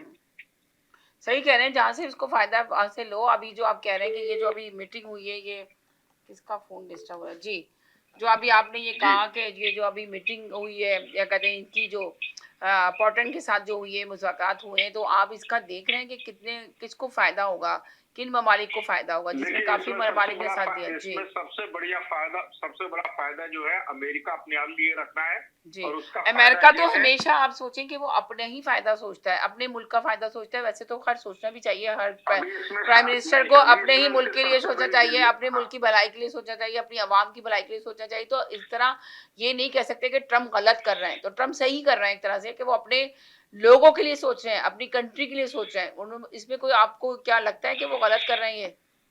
देखिए उनकी कंट्री के लिए क्या फायदा सोचना है। आज की तारीख में पूरी दुनिया पे टैक्स लगा दिए, तो जो अमेरिका में, और टैक्स किस बात पे लगाए? अमेरिका जो इंपोर्ट करता था, मतलब पूरी दुनिया से सामान जहाँ से ले रहा था, उसके ऊपर टैक्स लगा दिए। तो जो टैक्स लगे हैं उस टैक्स को पे कौन करेगा? अमेरिका का कंज्यूमर पे करेगा। और या फिर जो कंपनियां हैं, जो पूरी दुनिया के मुल्क जो है, जो अपना सामान बेच रहे थे, वो धीरे धीरे बेचना बंद कर देंगे, तो सफर कौन करेगा? भाई अगर बहुत ज्यादा महंगा होगा तो आप कहीं से तो आपको लेना पड़ेगा ना। जी जी जी। कोई भी सामान आप ऐसे हवा में तो चलेगा नहीं काम आपका। बस यही बात है। तो ये आप कह रहे हैं कि हवा में तो नहीं चलेगा, ये तो आपकी बात सही हुई। मगर आप ये बता दें कि जो ट्रम्प की जो पॉलिसियां चल रही हैं, ये जो महंगाई हो रही है इस कंट्री के अंदर भी, तो आखिर क्या आपको लगता है कि दुनिया में अब सब लोग क्या एक्शन लेंगे ट्रम्प के? क्या ट्रम्प के खिलाफ लोग जाएंगे, या जिस तरह उन्होंने जो टैरिफ लगाया वो देंगे, अदा करेंगे? आज की तारीख में क्या है कि इंडिया, रशिया और चाइना लगभग इकट्ठे हो रहे हैं। ओके, उधर यूरोपियन यूनियन भी अपने आप को इकट्ठा कर रहा है। ओके, और थोड़े समय तक तो किसी की बुली कोई बर्दाश्त करता, कहता जाने दो, लड़ने में क्या फायदा। अपना हर आदमी अपना फायदा, हर मुल्क अपना फायदा देखता है कि हमारा ज्यादा नुकसान ना हो। ठीक है जी जी। कर जाती है तो फिर कोई भी मानने को रेडी नहीं होता। यानी कि आप ये कह रहे हैं हर मुल्क अपना फायदा देखता है। जी हेलो, अस्सलाम वालेकुम इरफान भाई, उन्होंने भी हमें ज्वाइन किया है। हेलो इरफान भाई को मेरी आवाज नहीं जा रही है किसी सूरत भी। जी जी बोलिए। जी तो अभी फिलहाल जो मीटिंग हुई है, स्पेशली यूरोपियन यूनियन के देशों से जो मीटिंग हुई है, तो इसके अंदर में भी अमेरिका का फायदा इस लिहाज से है क्योंकि अमेरिका ये देख रहा है अपने आप के लिए कि इस वक्त में वहां पे हो रहा है कि भाई जो जेलेंस्की साहब को या यूक्रेन को जो सिक्योरिटी की गारंटी चाहिए वो ये है कि भाई दोबारा कहीं रशिया हम पे हमला ना कर दे। तो ट्रम्प साहब का मामला ये है कि उन्होंने कहा, बोले सबसे पहली डिफेंस जो है वो यूरोपियन यूनियन देगी, यूरोप देगा। तो यूरोप को वो हथियार अपने बेचने, दोनों हर तरफ से कोशिश हो रही थी ज्यादा से ज्यादा हथियार बेच। ओके, एक सेकंड जी, इरफान भाई ने भी हमें ज्वाइन कर लिया। जी आप कंप्लीट करें तिवारी साहब, फिर इरफान भाई को लेते हैं। जी हेलो इरफान भाई। ज्यादा से ज्यादा मेन चीज ये है कि अमेरिका का सबसे बड़ा जो एक्सपोर्ट है वो हथियार है जी। ओके, अब हथियार बेच करके कोई दुनिया में पीस लेके आएगा, शांति लेके आएगा, जो उसका तो मुझे पता नहीं कि क्या कोई कैसे कर सकता है।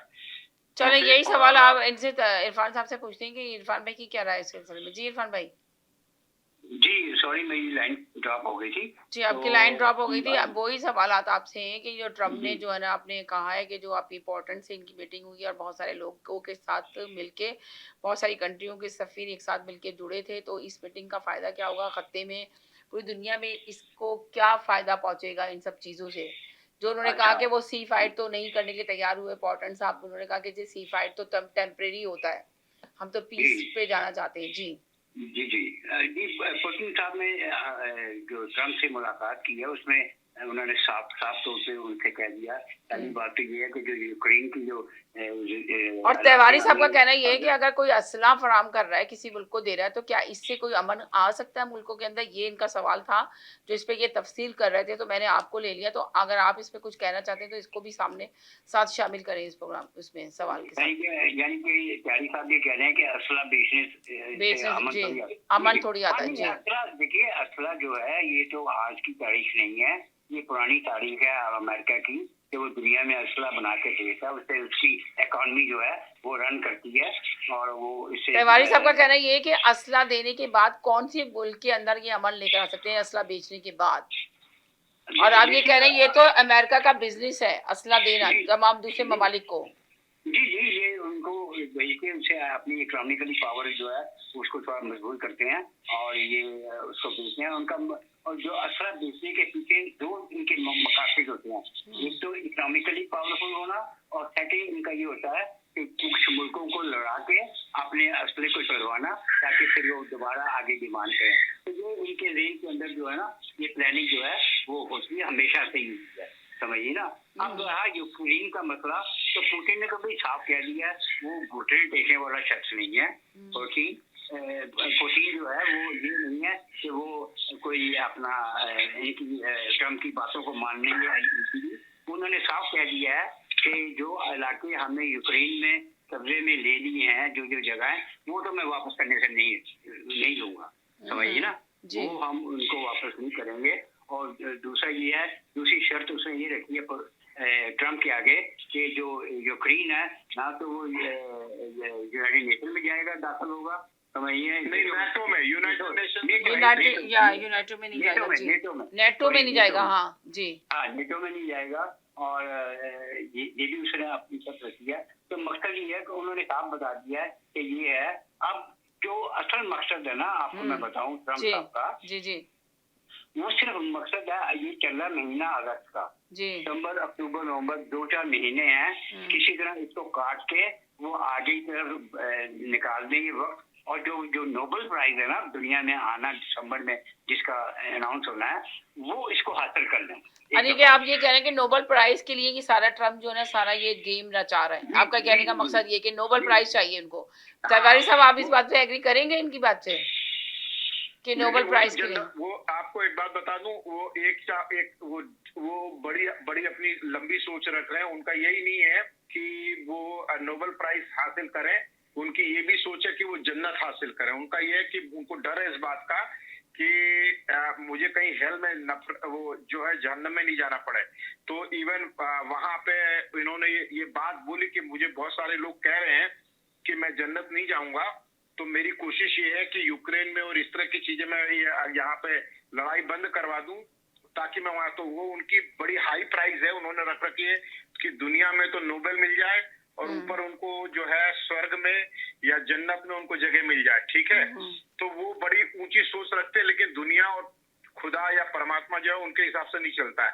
आप इस तरह से, जैसे मैंने कहा कि हथियार बेच करके और लोगों को मरवा करके उसके बाद में आप सोचे कि उससे आपको जन्नत मिलेगी कि नोबेल मिलेगा, क्योंकि पूरी दुनिया देख रही है कि आज की तारीख में आप जो कर रहे हैं, आज की तारीख में सिर्फ इंडिया ने जो टैरिफ वार की है, उस टैरिफ वार से कितने लोगों को परेशानी हुई है, कितने लोगों को बिजनेसेस डाउन हुए हैं, कितने लोगों का रोजगार गया है, कितने लोग परेशान हो रहे हैं, सुसाइड कर रहे हैं। तो ये सब चीजें भी तो इन्हीं के खाते में जाएंगी। तो जो नोबेल प्राइज के लोग वो देने वाले हैं, उम्मीद ये की जाए कि वो महाबेवकूफ नहीं होंगे इतने बड़े, ओके, कि वो इनके लिए, यानी कि आप ये कह रहे हैं कि वो जो नोबेल प्राइज दिया जाए देने वाले इतने बेवकूफ नहीं होंगे जिस तरह ट्रम्प ने। तो आप क्या कहेंगे? नहीं होना चाहिए। तो ये तो कह रहे हैं, इरफान भाई का तो कह रहे हैं ये कि नोबेल प्राइज के लिए ये ट्रम्प सब कुछ कर रहे हैं। तो वो कह रहे हैं कि ट्रम्प ने जो ट्रम्प ने टैरिफ लगाया पूरी दुनिया के अंदर ही, सबके ऊपर टैरिफ लगा दिया, तो वो क्यों देंगे फिर नोबेल प्राइज? बताएं इरफान भाई। हर जगह पे इरफान भाई आप क्या कहेंगे? देखिए, बात ये है, जो आप टैरिफ की बात कर रही हैं, टैरिफ जो है वो इकोनॉमिकल वॉर है, वो कन्वेंशनल वॉर नहीं है जिसमें इंसानी जाने जाए हैं। दुनिया की जो बड़े बड़े डेमोक्रेसी कंट्रीज हैं और जो ये अदारे हैं, यूनाइटेड नेशन होगा, ये कहते हैं कि आवाम की जान ना जाए, लेकिन उसको आप चित्रौल करें, हमें उसमें कोई इतराज नहीं है, ठीक है। आप उनको चित्रौल करें, उन्हें मारें, उनको महंगाई दें, उन पे टैरिफ लगाएं, ये करें, इससे हमें कोई गर्ज नहीं है। वो उस तरीके से चले जाएं, जिंदगी छोड़ दें, वो तो फिर और बात होगी। लेकिन कन्वेंशनल वार ना कीजिए। वो कन्वेंशनल वार जो है वो तबाही है, वो तो साफ पता चलता है, अक्सर चलता है। तो एक आदमी जिसको आप टारगेट कर देते हैं, जरूरी नहीं है कि उसी को आप टारगेट करें, उसके साथ 10 जो इनोसेंट पीपल हैं, मासूम, वो भी जाने को आ सकते हैं। तो लिहाजा ट्रम्प साहब ने क्या किया, कन्वेंशनल वार को तो बंद कर दिया, लेकिन ये इकोनॉमिकल वार जो है, कौन सी कन्वेंशनल वार बंद कर दी उन्होंने कौन सी कन्वेंशनल वार बंद करा दी? आपकी इंडिया पाकिस्तान की कन्वेंशनल वार वो कहते हैं। आप माने ना कि उन्होंने बंद करा दी। मेरा आप ना माने ना, आपके ना मानने से क्या दुनिया का मीडिया चेंज हो जाएगा? चलिए सर, आप माने, हम नहीं मानते। नहीं, आप दुनिया की मीडिया को चेंज करें ना, आप अपनी डेढ़ इंच की मस्जिद कहीं भी बनाए, आप ना माने, आपके ना मानने से क्या हकायक छुप जाएंगे? ठीक है सर, मानिए, आप मानिए, मैं नहीं मान रहा। आप वही बात पे, मगर आप एक बात सुने इरफान साहब, सर मैंने इंडिया के लोग भी मानने के लिए इस बात को तैयार नहीं है, मोदी साहब मानने के लिए तैयार नहीं है। नहीं, एक बात बताइए, लड़ाई इंडिया और पाकिस्तान के बीच, अमेरिका की चौधराहट, वो कह रहे हैं कि देखिए लड़ाई जो थी अमेरिका और कनाडा के, वो अमेरिका और पाकिस्तान के दरमियान थी, मगर बंद कराने में भी दोनों का ही हाथ था, जो उन्होंने सीजफायर कराया, मगर ट्रम्प ले गए अपने सर ये इसका सिरा। राहुल गांधी कह चुके हैं असेंबली के अंदर कि मोदी साहब ये क्या ड्रामा है। ट्रम्प तो कह रहा है कि उसने बंद किया, वो फिर जाना आ गए हैं इंटरनेशनल लेवल के ऊपर, तो आप क्यों नहीं बोलते? हाँ, तो मोदी साहब ने तो इसका जवाब नहीं दिया, खामोश है। जवाब दे दिया ना उन्होंने बाकायदा जवाब दे दिया कि भाई दुनिया के किसी मुल्क की, मोदी साहब ने पार्लियामेंट में जवाब दिया इस बात का। उन्होंने कहा कि दुनिया के किसी भी मुल्क की इसमें लेना देना नहीं था, और ना हम किसी को आने देते, ना हम किसी की बात। उन्होंने पार्लियामेंट में गोलमोल बयान जो है ना, हर कोई देता है इस दुनिया में, ये होता है।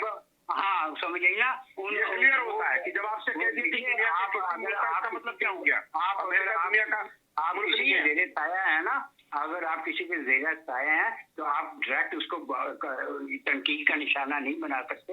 आप देखिए, आज की तारीख में इंडिया पर जो टैरिफ लगाया, टैरिफ आप देखिए सबसे ज्यादा इंडिया पे टैरिफ लगा दिया ट्रम्प साहब ने, पाकिस्तान में तो सबसे इसीलिए उन्होंने लगाया है क्योंकि इंडिया ने उनकी बात मानने से इनकार कर दिया। उन्होंने भैया, आप पता नहीं कहाँ की बात कहाँ मिला रहे हैं, कहाँ का पत्थर उठा के कहाँ मार रहे हैं। उन्होंने इसलिए क्या लगाया कि आप रशिया के पाँव में पड़ के तेल लेके आज से बेच रहे थे।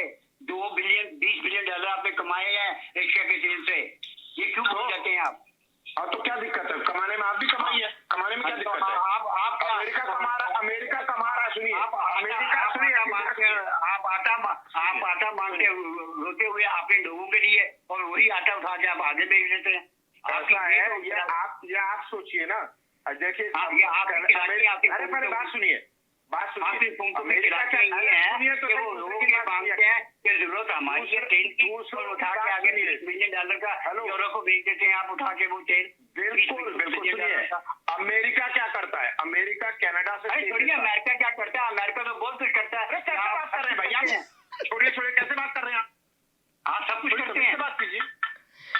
मैं अपनी बात कह रहा हूँ तो आप इरफान भाई उनकी बात सुन ले, आप ये नहीं कि आप क्या कह रहे हैं। मैं ये कह रहा हूँ समीना जी, हाँ जी, कि अल्बर्टा से कनाडा से अमेरिका तेल लेता है और तेल लेकर के वो दूसरी दुनिया के मुल्कों को बेचता है, ठीक है? लेता है ना? जी लेता है। आपको याद होगा कि मैं और आप जो है जब पियर पोलिवे की प्रेस कॉन्फ्रेंस में गए थे तो पियर पोलिवे ने यही कहा था कि भाई हम हमारा तेल लेकर के अमेरिका वहां पे बेच रहा है, ओके, हमें इसको ठीक करना होगा, ठीक है? तो इतला के लिए तिहारी साहब आप ना खबर फैलाते हैं, आपकी जो तेल का जो प्राइस है ना, जो कनाडा अंदर से निकलती है वो 20 जाता है अमेरिका को, उस प्राइस को जो मिडिल ईस्ट की प्राइस है पैको वो जो उनकी अपनी रखी हुई है, इस वजह से कनाडा जो है ना बहुत लिमिट के ऊपर जाके और अंडर द वाइट जो है ना वो अपना तेल फरोख्त करता है अमेरिका को। पता आपको? जी क्या वो आपको कीमत नहीं मिलती जो कि इंटरनेशनल। तो अमेरिका सस्ता तेल खरीदता है कनाडा से, वो प्राइस जो है खरीद करके महंगा बेचता है। वो जो है प्राइस आपको जो आपकी ख्वाहिश है कनाडा गवर्नमेंट की वो अमेरिका नहीं देता। अब ख्वाहिश की बात नहीं होती, नहीं देते, वो बिल्कुल सही है, क्योंकि कनाडा पूरी तौर से डिपेंडेंट रहा है अमेरिका के ऊपर, इस कारण से हुआ है। और कोई भी मुल्क इस लिहाज से कनाडा ने भी कह दिया कि भाई अब हम आपके ऊपर पूरी तौर से कहीं पे भी डिपेंडेंट नहीं रहेंगे। तो ये देखे ना, वो तो कनाडा के पास है क्या, बताइए ना, किस बात पे आप इतना दोष दे रहे हैं उसको? कनाडा के पास में पूरी दुनिया का सबसे ज्यादा पीने वाला साफ पानी है, जानते हैं आप? अगली बार ये बात मुझे पता है बार जो होगी दुनिया में, आपने देखे तिवारी साहब ने बहुत बड़ी बात की कि कनाडा के पास बहुत सारी चीजें, ऑयल है कनाडा के अंदर, मिनरल है कनाडा में। कनाडा जो बेचता है वो यहाँ के गेहूं है, आलू है, समझे ना, यहाँ पर पोटेशियम है। सही है, ठीक है, मैं इजाजत चाहूंगा, बहुत बड़ी बात कर दिया। आलू प्याज बेचिए आप, बहुत शुक्रिया। कह रहे हैं कि आलू प्याज बेचिए आप, बहुत शुक्रिया। अगर आपने सही बात की कि कनाडा के पास बहुत कुछ है, कनाडा कभी भी झुकेगा नहीं किसी सूरत भी। ट्रम्प साहब चाह रहे हैं कि किसी तरह झुका दे कनाडा को, मगर कनाडा नहीं झुकना चाहता ट्रम्प की उसमें, वो खुद पावरफुल मुल्क है। एक मिल के साथ चल रहे थे तो काफी फायदा था, ट्रम्प को भी, अमेरिका को भी फायदा था, कनाडा को भी फायदा था, मगर अब नुकसान कितने ज्यादा हो रहे हैं दोनों में जो ये चला हुआ है। तो आप ये देखेंगे, ये नहीं कहेंगे कि सिर्फ कनाडा को नुकसान हो रहा है, बल्कि अमेरिका भी इसका जिम्मेदार है। वहाँ की पब्लिक बहुत परेशान है। जरा इस पे थोड़ी सी रोशनी डालेंगे तिवारी साहब, थोड़ी सी रोशनी इस पे डालेंगे। ये जो किया है तो अमेरिका को कभी ये लगेगा कि उसने, ट्रम्प ने बहुत गलत फैसले किए ये कनाडा के खिलाफ? जो अमेरिकन हैं वो ऑलरेडी इसको फील कर रहे हैं, क्योंकि सबसे नजदीक में कनाडा है, तो कनाडा के जो लोग जाते हैं वहां पे, जैसे आपने भी शुरू में जिक्र किया कि कनाडा के लोग जो है अमेरिका जाते हैं घूमने के लिए, उन्होंने अपने घर ले रखे हैं तो वहां जाते हैं। बहुत सारे लोगों के घर हैं, बहुत सारे के बच्चे एजुकेशन वहाँ हासिल कर रहे हैं। तो अब यहाँ से जाना, लोगों ने अपनी छुट्टियां गुजारने, अपने बहुत सारे पेरेंट्स किसी के अमेरिका में और खुद यहाँ रह रहे हैं, तो अपने पेरेंट्स के पास जाना वो भी कितना मुश्किल हो गया, टिकट इतना महंगा हो गया, एयरलाइन ने जो है ना बहुत प्राइस इतने हाई कर दिए हैं, तो अब उनकी पहुंच से बाहर है ये सब चीजें, और ये ट्रम्प को सोचना चाहिए। जी देखिए कि कनाडा, ट्रम्प की जो पॉलिसीज हैं वो एकदम जैसे कहते हैं ना कि कोई मूड स्विंग के ऊपर चलती हैं। अभी उन्होंने क्या किया कि जो इंटरनेशनल क्रिमिनल कोर्ट है उसमें कनाडा के जज है वहां पे थे, ठीक है, तो उन्होंने अमेरिका के और इजराइल के खिलाफ में कुछ फैसले दिए, ठीक है, वो लेडी जज हैं। तो अमेरिका ने क्या किया कि अभी उनके ऊपर अमेरिका में आने पे बैन लगा दिया। अब जो सोचिए कि जज के ऊपर, हाँ, तो अब ऐसे ऐसे तो आपके क्या हम कहेंगे, जैसे ये ट्रम्प साहब है, इनके अंदर बहुत ज्यादा घमंड आ गया इस चीज का कि मैं तो अमेरिका का प्रेसिडेंट बन गया हूँ, तो मेरे पास में मैं तो जो चाहूँ तो कर सकता हूँ। और जो ये घमंड है वही इनको ले डूब रहा है, क्योंकि इनकी कोई इज्जत तो है नहीं उस लिहाज से देखा जाए। सब कितना डरेंगे, इसी लिहाज से चीन ने इनको पूरी आंखें दिखाई हैं। जैसा ये चाहते थे रशिया के साथ डील करना, वैसी रशिया के साथ डील नहीं हुई है। इंडिया के साथ ये चाहते थे कि इंडिया जो है कंप्रोमाइज कर ले अपने जो फार्मर्स, जो उसके पास में इंडिया का जो खेती किसानी का जो है, और जो डेयरी प्रोडक्ट्स हैं और जो एग्रीकल्चर प्रोडक्ट हैं, ये चाहते थे कि इंडिया उसके ऊपर कंप्रोमाइज कर ले और अमेरिकन कंपनियों को वहां पे आने दे। इंडिया ने मना कर दिया, बोले कि साहब हम अपने फार्मर्स को, हम अपने डेयरी इंडस्ट्री को हम उसको दांव पे नहीं लगाएंगे, ठीक है। तो कोई भी तो अब अच्छा, और हथियारों की भी अगर बात कर दी जाए ट्रम्प साहब की, तो आप समझ लीजिए कि अमेरिका का सबसे बड़ा जो इस वक्त में जो बेचना चाहते हैं F-35, अपने F-35 जो जंगी जहाज हैं, ठीक है, लड़ने वाले, और वो कनाडा ने भी उसके ऊपर विचार करना शुरू कर दिया कि हम नहीं लेंगे। जो लिए थे उसके ऊपर भी कैंसिल कर रहे हैं, बाकी मुल्क भी इसके ऊपर कैंसिल कर रहे हैं, ठीक है। तो उनकी पॉलिसी, अब उनको डर इस बात का है उनकी कि ये पॉलिसी उनके ऊपर बैकफायर कर रही है, ठीक है। जी जी जी। तो ये ज्यादातर परेशान हो रहे होंगे ना कि अमेरिका की खुद अवाम भी उनके खिलाफ हो रही है, इसलिए कि नुकसान तो उनकी अवाम को भी उठाना पड़ रहा है, उनकी पब्लिक को। जबकि कहा जाता था कि ट्रम्प बहुत स्मार्ट हैं, वो हमेशा अपनी कंट्री के लिए सोचेंगे, वो अपने मुल्क के लिए सबसे पहले सोचते हैं और अपने लोगों के लिए सोचते हैं, जो उनके लोग हैं। मगर अब ऐसा लग रहा है कि उनकी जितनी भी उन्होंने पॉलिसियां की, जो भी उन्होंने प्लान किए, उनके प्लान, सारे प्लान उन्होंने अपने फायदे के लिए किए, अपनी फैमिली के लिए, अपनी फैमिली के फायदे के लिए किए। जो भी प्लान उन्होंने किया, वो प्लान उन्होंने अपने मुल्क की अवाम के लिए नहीं किया, जिसकी वजह से उनकी अवाम उनके खिलाफ हो चुकी है इस वक्त ना। बिल्कुल ठीक कह रही हैं। देखिए ऐसा है कि आप देखिए ना कि पाकिस्तान में उन्होंने क्या डील की, जाके क्रिप्टो करेंसी के मामले में डील की उन्होंने, कि अपनी फैमिली, उनकी फैमिली ने डील की है, ठीक है। तो उसके अंदर पाकिस्तान को क्या फायदा हो गया, अमेरिका को क्या फायदा हो गया, उनकी अपनी फैमिली का फायदा हुआ हर जगह पे, क्योंकि उनको पता है कि भाई ये प्रेसिडेंट जब तक है तब तक है, उसके बाद में तो अगली बार तो ये प्रेसिडेंट होंगे नहीं।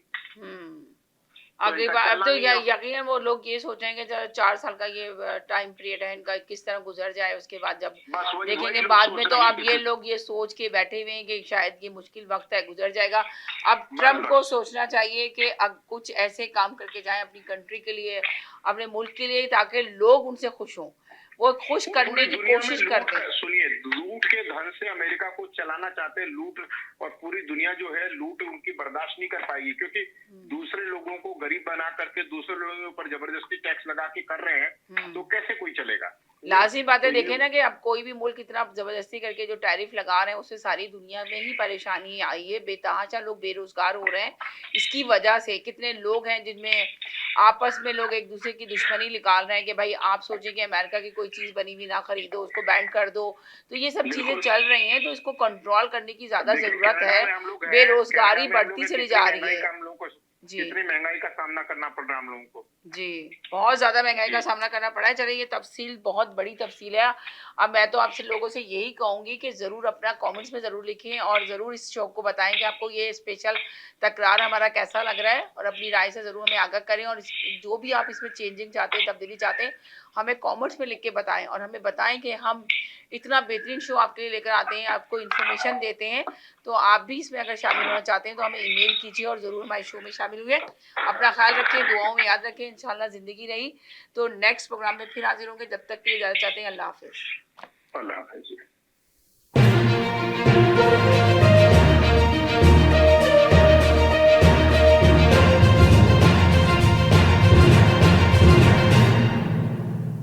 अस्सलाम वालेकुम, मैं हूँ जवेरिया एहसान और आप देख रहे हैं आवाज़। गजा में इसराइली फ़ौज के फ़िज़ाई और ज़मीनी हमलों में शिद्दत आ गई। फ़लस्तीनी वज़ारत सेहत के मुताबिक सिर्फ आज सुबह से अब तक मज़ीद 64 फ़लस्तीनी शहीद हो चुके हैं, जिनमें बच्चे और इमदाद के मुंतज़िर अफराद भी शामिल हैं।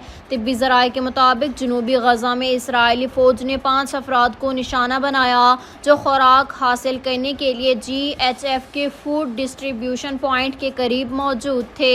इससे कबल भी गजा के मुख्तलिफ इलाकों में इमदाद के तलाशी कई फ़लस्तीनियों को निशाना बनाया गया था। वज़ारत सेहत गज़ा का कहना है कि अक्टूबर 2023 से जारी इसराइली हमलों में अब तक 62,686 फ़लस्तीनी शहीद और 1,57,951 ज़ख्मी हो चुके हैं। सिर्फ मई 2025 से अब तक फायरिंग और हमलों में 2,095 इमदाद के मुंतज़िर अफराद शहीद और 15,431 ज़ख्मी हुए हैं। वज़ीर आज़म शहबाज शरीफ ने 300 इंसानी जानें बचाने वाले गिलगित बल्तिस्तान के हीरोज़ वसीयत खान इंसार और मोहम्मद खान को मुलाकात के लिए इस्लामाबाद मदऊ कर लिया। गिलगित बल्तिस्तान में मकामी आबादियों को ग्लेशियर्स फटने की पेशगी इतला देने और सैकड़ों जानें बचाने के इकदाम के एतराफ़ में वसीयत खान इंसार और मोहम्मद खान को वज़ीर आज़म खुसूसी इनाम से नवाजेंगे। अपने एक बयान में वज़ीर आज़म ने कहा कि वसीयत खान निसार और मोहम्मद खान कौम के हीरो हैं। मोहम्मद खान निसार और वसीयत खान ने फ़र्ज शनासी की आला मिसाल कायम की। नायब वज़ीर आज़म और वज़ीर ख़ारजा इसहाक़ डार ने ढाका में बांग्लादेश के chief adviser professor doctor Mohammad Yunus से मुलाकात की, जिसमें दोनों ममालिक के दरमियान देरीना ताल्लुकात को बहाल करने और मुख्तलिफ़ शोबों में ताउन को फ़रोग़ देने पर तबादला ख़याल किया गया। दफ्तर खारजा के मुताबिक तर्जुमान ने बताया कि बातचीत के दौरान नौजवानों के दरमियान रवाबित बढ़ाने, इलाकाई राब्तों को मजबूत करने और तिजारती और इक़्तिसादी ताउन को वुसअत देने पर जोर दिया गया। दोनों रहनुमाओं ने खित्ते में होने वाली हालिया पेशरफ्त और इलाकाई ताउन के मुमकिना मौक़े पर तबादला ख़याल किया। नायब वज़ीर आज़म इसहाक़ डार ने मुलाकात में वज़ीर आज़म की जानिब से प्रोफेसर यूनुस को चीफ़ एडवाइज़र का ओहदा संभालने पर मुबारकबाद पेश की। नायब वज़ीर आज़म और वज़ीर ख़ारजा इसहाक़ डार OIC के गैर मामूली इजलास में शिरकत के लिए सऊदी अरब पहुँच गए। वज़ारत ख़ारजा की जानिब से जारी बयान के मुताबिक सीनेटर मोहम्मद इसहाक़ डार जद्दा पहुँच गए, जहाँ वो इस्लामी ममालिक की ताउन तंजीम OIC के वज़राए ख़ारजा कौंसिल के 21वीं गैर मामूली इजलास में शिरकत करेंगे। ये इजलास OIC सेक्रेटरीट जद्दा में मुनक्किद होगा। इसहाक़ डार का जद्दा के किंग अब्दुल अज़ीज़ इंटरनेशनल एयरपोर्ट पर मुस्तकिल नुमाइंदा पाकिस्तान बराए OIC फवाद शेर, सऊदी अरब में पाकिस्तानी सफ़ीर अहमद फ़ारूक और जद्दा में पाकिस्तानी कौंसल जनरल खालिद मजीद ने इस्तकबाल किया। ICC women's cricket world cup के लिए पाकिस्तान के 15 रुकनी स्क्वाड का ऐलान कर दिया गया। फातिमा सना पहली मरतबा वनडे वर्ल्ड कप में कप्तानी करेंगी। ईमान फातिमा को पहली मरतबा पाकिस्तानी वर्ल्ड कप स्क्वाड में शामिल किया गया है। नतालिया परवेज़, रामीन शमीम, सदफ शम्स, सादिया इकबाल, शवाल जुल्फ़िकार, सईदा अरूब शाह पहली बार वनडे वर्ल्ड कप खेलेंगी। 15 रुकनी स्क्वाड जनूबी अफ्रीका से 3 वनडे इंटरनेशनल मैच भी खेलेगा। ये सीरीज़ लाहौर में 16 से 22 सितंबर तक होगी। जनूबी अफ्रीका वुमेन्स टीम 12 सितंबर को लाहौर पहुंचेगी।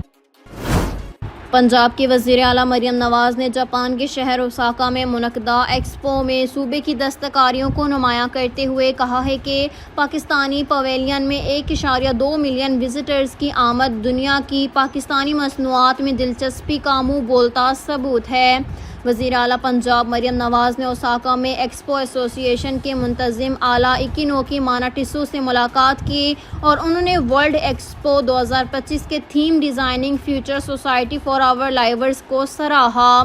इस मौके पर एक्सपो एसोसिएशन के मुंतज़िम इकिनोकी मानाटिसू ने एक्सपो आमद पर मरियम नवाज़ का शुक्रिया अदा किया और वज़ीर आला पंजाब की दिलचस्पी को खुश आइंद करार दिया। सिक्योरिटी माहिरीन ने मशहूर ब्राउज़र गूगल क्रोम के VPN एक्सटेंशन के हवाले से इंतबाह जारी कर दिया। फ्री VPN जिसको 1 लाख से ज़ायद बार डाउनलोड किया जा चुका है।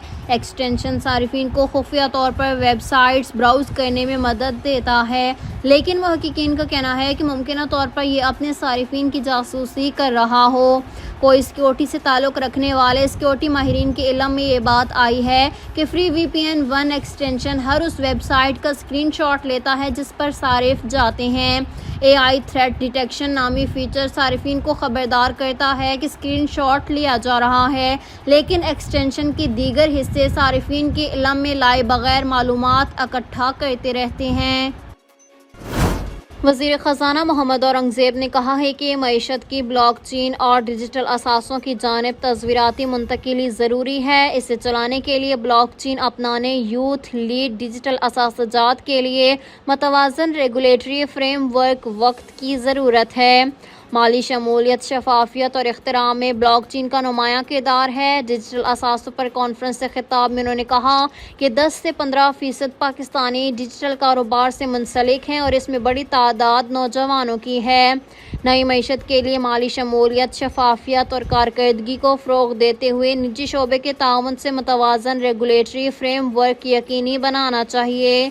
उन्होंने कहा कि Lahore university of management sciences और पार्टनर्स ने ब्लॉकचेन, डिजिटल असासों और उभरती टेक्नोलॉजीज़ के मुस्तकबिल पर गौर के लिए एकेडमिया, सनत और हुकूमती स्टेक होल्डर्स को इकट्ठा किया। मलिक मैक्रो इकनॉमिक इस्तेहकाम की जानिब पेशकदमी कर रहा है। अगला अहम इकदाम ब्लॉकचेन, मसनूई ज़हानत और वेब 3.0 टेक्नोलॉजीज़ पर मबनी नई मईशत की तश्कील में फ़ाल हिस्सा लेना है। पंजाब समेत मुल्क के बेशतर इलाकों में आज से तूफ़ानी बारिशों का इम्कान है, जिसके बायस अर्बन फ्लडिंग और लैंड स्लाइडिंग का ख़तरा बढ़ गया। अर्बन फ्लडिंग और लैंड स्लाइडिंग से मुतल्लिक़ इंतज़ामिया ने तमाम महकमों को अलर्ट भी जारी कर दिया है। महकमे मौसमियात ने खबरदार किया कि खैबर पख्तूनख्वा के इजला, चित्राल, देर सवात, शांगला, बोनीर, कोहिस्तान, मानसहरा और एबटाबाद समेत चौरसदा, नौशहरा, स्वाबी और मर्दान में नदी नालों में तोग़यानी आ सकती है, जबकि मरी, गलियात, इस्लामाबाद, रावलपिंडी, शुमाल मशरकी पंजाब, कश्मीर और डेरा गाजी खान के नशीबी इलाके ज़ेरे आब आने का खदशा है। ईरान के सुप्रीम लीडर आयतुल्लाह खामनाई ने अमरीकी दबाव को मुस्तरद करते हुए कहा है कि ताबेदारी नहीं करेंगे और अमरीकी मसला नाकाबिले हल है। ईरानी खबर एजेंसी तंसीम की रिपोर्ट के मुताबिक सुप्रीम लीडर आयतुल्लाह खामनाई ने तेहरान के इमाम खमीनी हुसैनिया में इमाम रज़ा के यौम शहादत की मुनासबत से मुनक़दा जलसे का खिताब किया, जहाँ मुख्तलिफ शोबा-हाय ज़िंदगी से ताल्लुक़ रखने वाले अफराद ने शिरकत की। आयतुल्लाह खामनाई ने अपने खिताब में कहा कि ईरान के दुश्मनों को फ़ौजी हमलों में शिकस्त और ईरानी कौम, सरकारी ओहदेदारों और मुसल्लह अफवाज की मज़ाहमत और इत्तेहाद से एहसास हो गया है कि ना तो आवाम और ना ही इस्लामी जमहूरिया को जंग या ताबेदारी के लिए दबाव के ज़रिए महकूम नहीं बनाया जा सकता। आवाज़ न्यूज़ से फिलवक्त इतना ही। मज़ीद खबरों और अपडेट्स के लिए देखते रहिए आवाज़।